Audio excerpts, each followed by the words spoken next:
Assalomu alaykum. Navbatdagi ishimizni yakunlab oldik mana.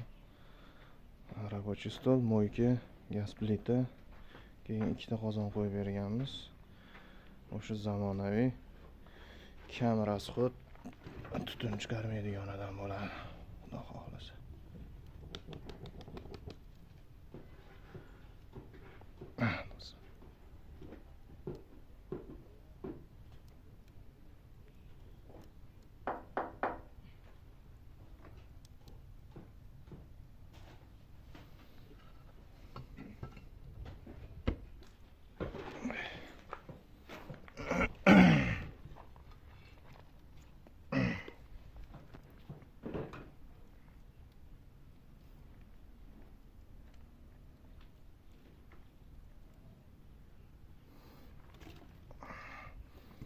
Murojaat qilaverasizlar, xudo xohlasa. Xizmatlar bo'lsa.